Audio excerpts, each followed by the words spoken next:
राष्ट्र की रक्षा के लिए, देश की रक्षा के लिए, स्वदेश की रक्षा के लिए,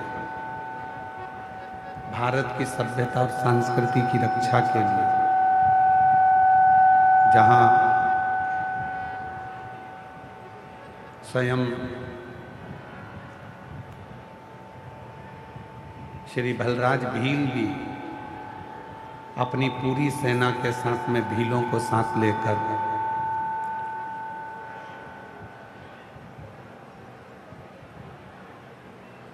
श्री महाराणा प्रताप जी के साथ कदम से कदम मिलाकर तत्परता से युद्ध लड़ते हैं। ऐसे भीलवाड़ा नगर, जो कि भीलों के नाम से ही बसा हुआ है, जिस भीलवाड़ा नगर के आसपास का पूरा क्षेत्र, भीलवाड़ा नगर के आसपास की पूरी भूमि और भीलवाड़ा क्षेत्र पूरा शिव की भक्ति से सराबोर, भगवान शंकर की भक्ति से सराबोर।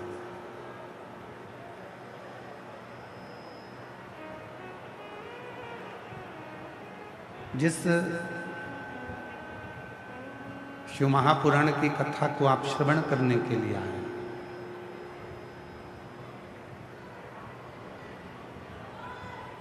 यह कोई साधारण सी कथा नहीं है कि आपने यहां से सुनी और यहां से निकाल दी।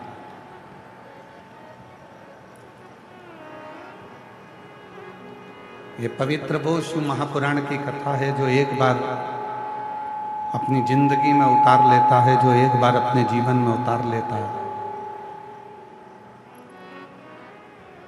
तो संपूर्ण जीवन का सुख वो प्राप्त कर लेता है। और यहां जितने भी श्रोता भाई बहन बैठे हैं, आप कथा को श्रवण करने के लिए आए हैं, आप लोगों से निवेदन है कि इस कथा को केवल कथा जैसी ना लें। ये केवल कथा नहीं,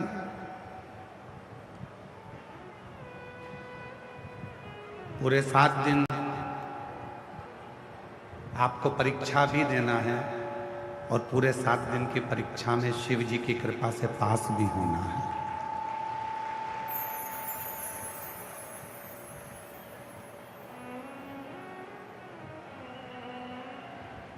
ये कोई साधारण सा कोई विषय नहीं है, साधारण सा कोई प्रसंग नहीं है जिसको सुना और अपने एक कान से सुनकर दूसरे कान से निकाल दिया। ये वो प्रसंग है जिसमें आप भगवान शिव से अपने मन की बात कर सकते।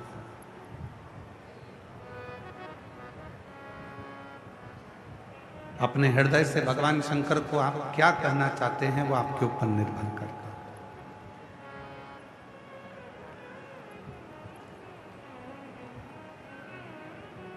भगवान शिव से आप किस तरह से बातचीत करना चाहेंगे वो आपके ऊपर निर्भर करता है। 3.5 करोड़ रोम छिद्र इस मनुष्य की देह में है। 21,600 श्वास रोज निकलती है प्रतिदिन।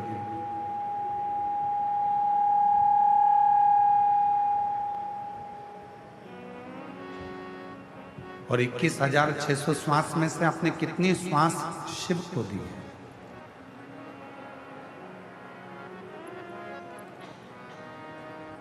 कितनी श्वास आप भगवान शंकर को समर्पित करें? 3.5 करोड़ रोम छिद्र में से कितने रोम छिद्र तक ये शिव महापुराण की कथा पहुंची है, ये आपके ऊपर निर्भर करता है।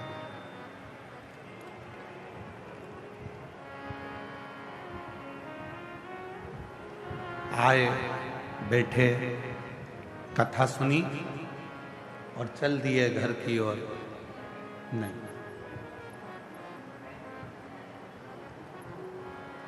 सारी पुराणों के होने के बाद श्रीमद् भागवत पुराण होती है तो उसके बाद भी प्रसाद बंटता है। श्री रामचरितमानस होती है तो उसके बाद भी प्रसाद बढ़ता है, श्री विष्णु पुराण होती है तो उसके बाद भी प्रसाद बढ़ता है, अग्नि पुराण, नर्मदा पुराण, लिंग पुराण, जितनी भी पुराण हैं सारी पुराण होती है, उनके विराम पर प्रसाद का वितरण होता है। केवल एक पुराण ऐसी है, शिव महापुराण, जिसके विराम पर प्रसाद का वितरण नहीं होता, बल्कि प्रसाद देने वाला स्वयं शिव घर जाकर देता है।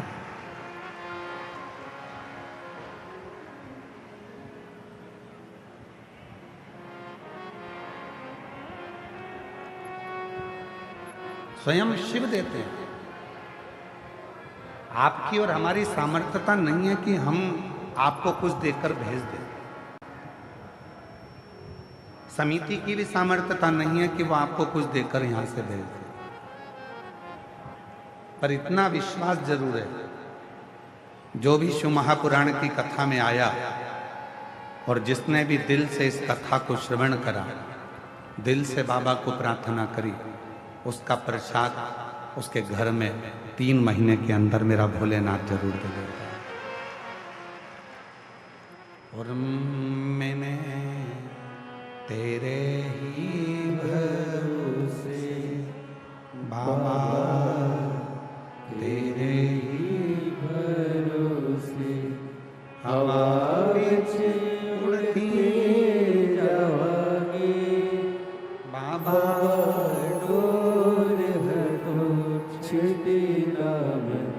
कटी जावांगी भोले, मैं तेरी पतन शंभू, मैं तेरी पतन हवा विच उड़ती जावांगी बाबा, डोर है तो छिंदी ना मैं कटी जावांगी भोले, मैं तेरी पतन शंभू, मैं तेरी पतन।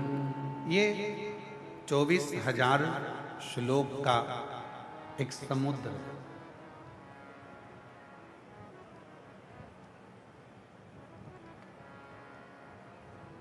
इसमें शिव नाम का एक मोती है।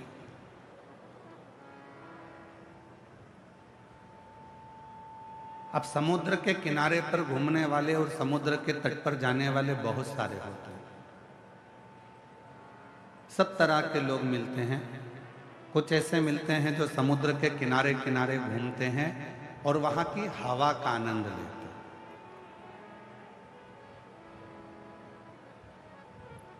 अब शिव महापुराण के श्रोता कैसे होते हैं उसको समझिए। कुछ ऐसे होते हैं जो समुद्र के किनारे किनारे घूमते हैं, समुद्र की जो हवा चलती है उसका आनंद लेते हैं। कुछ समुद्र के किनारे चलते हैं तो समुद्र की लहरों का आनंद लेते हैं। कुछ ऐसे होते हैं जो समुद्र की लहरों के साथ साथ समुद्र के जल में उतरते हैं और समुद्र के जल में स्नान कर कर आनंद लेते हैं। कुछ ऐसे होते हैं जो समुद्र के पानी में अंदर की तरफ जाते हैं लहरों से और वहां गोता लगाते हैं, नहाते हैं, बाहर आते हैं। और कुछ लोग ऐसे होते हैं जो समुद्र के बीच में जाकर ऐसा गोता लगाते हैं कि नीचे तक पहुंचने का प्रयास करते हैं। फिर कुछ लोग ऐसे होते हैं जो एकदम समुद्र के नीचे थल में पहुंच जाते हैं और वहां से मोती निकाल कर लाते हैं और उस मोती को अपने जीवन में धारण कर लेते हैं। अब भीलवाड़ा की इस पवित्र धरा पर, भीलवाड़ा की इस पवित्र भूमि पर, इस सुंदर कथा स्थल पर, इस पंडाल में आपको देखना है कि आप कौन से समुद्र के किनारे घूमने वाले हो। ये 24,000 श्लोक का जो ये समुद्र है शिव महापुराण, इसमें शिव नाम का मोती, शिव रूपी मोती बिल्कुल अंदर बसा हुआ है। कुछ लोग आएंगे, घूमेंगे, बहुत जोरदार कथा चल रही है, हवा का आनंद लेंगे, चले जाएंगे। दूसरे नंबर पर आएंगे, समुद्र की लहरों का आनंद लेंगे, कितनी भीड़, समुद्र की लहरों का आनंद लेंगे, चले जाएंगे।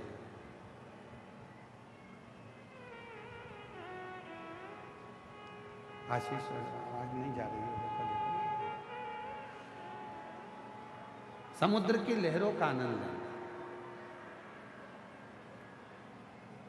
कुछ ऐसे रहेंगे जो समुद्र के जल में जाकर गोता लगाकर स्नान कर कर आएंगे, अर्थात बैठेंगे और अपने घर को चले जाएंगे। कोई बहुत कम लोग होते हैं जो समुद्र के जल के अंदर गोता लगाकर कहाँ तक जाते हैं और वहां से मोती निकाल कर लाते हैं। कुछ लोग ऐसे होंगे जो शिव महापुराण की कथा में बैठकर 7 दिन भगवान शंकर से अपना मन लगाकर, शिव जी से अपना दिल लगाकर, शंकर को अपनी मन की बात कहकर शिव को ही मोती के रूप में लेकर आएंगे और अपनी जिंदगी को सार्थक कर देंगे। 3.5 करोड़ रोम छिद्र में से कुछ रोम छिद्र ऐसे होते हैं जिन रोम छिद्रों में राम का नाम, शिव का नाम, कृष्ण का नाम समाहित होता है। 21,600 श्वासों में से कुछ श्वासें ऐसी होती हैं जिनमें भगवान का नाम समाहित होता है।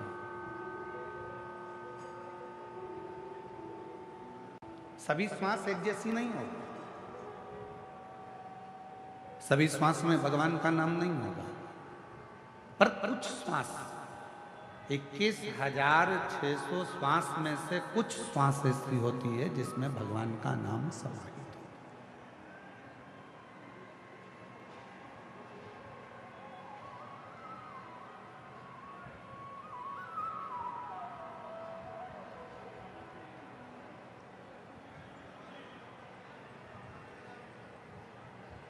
इक्कीस 21,600 श्वास में से कुछ श्वासें ऐसी होती हैं जो भगवान के नाम के स्मरण में डूबी रहती हैं।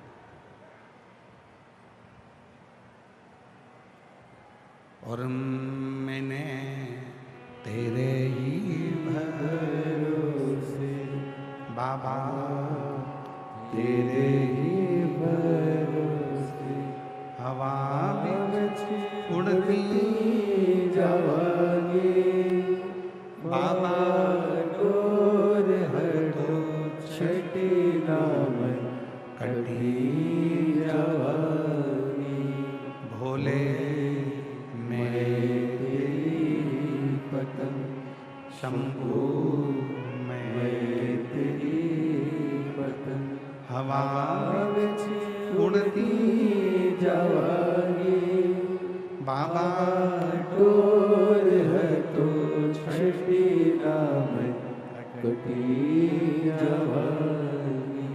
तो जीवन की ये संपूर्ण व्यवस्थाओं, जितनी भी श्वास है, उन श्वासों में से यदि कुछ श्वास भी भगवान शिव के, भगवान राम के, भगवान कृष्ण के, माँ आद्यशक्ति जगत जननी के उच्चारण में, शिव नाम में डूब जाए तो समझना कि तुम्हारी जिंदगी सार्थक हो।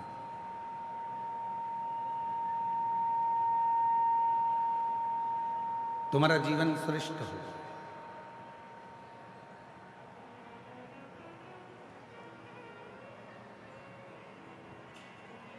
कितनी सुंदर बात कही है तुमरुका जी ने माता चंचुला देवी से।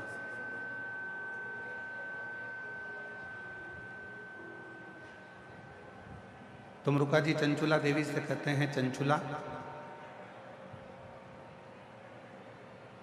ये चित्त, ये मन, ये आत्मा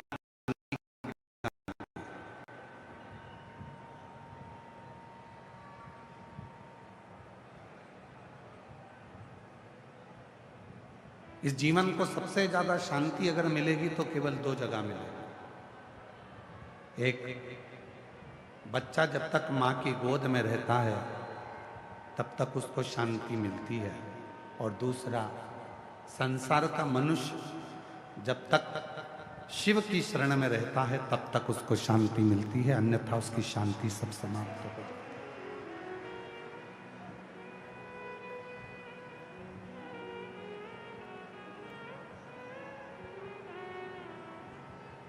आप जब तक भगवान शंकर के चरणों में हैं, आप जब तक शिव की शरणागति में हैं, जीवन का सारा सुख आपका है। जीवन का सारा आनंद आपका है, और आप महसूस करेंगे 7 दिन की शिव महापुराण की कथा में आप जब तक कथा के पंडाल में बैठे हैं, हृदय से बाबा को अपने मन का भाव कर रहे हैं, हृदय से बाबा को अपने मन की बात कर रहे हैं, आपको ये महसूस होगा कि मैंने अपने हृदय की जो बातें थी, मेरे हृदय की जो बात थी, मेरे दिल की जो बात थी, मैंने सब शिव को कह दिया। अब मैं भीतर से एकदम हल्की हो गई, अब मैं भीतर से एकदम हल्का हो गया। क्यों? आज के जमाने में दुनिया के लोग बहुत दूर दूर जाकर सुख प्राप्त करना चाहते हैं,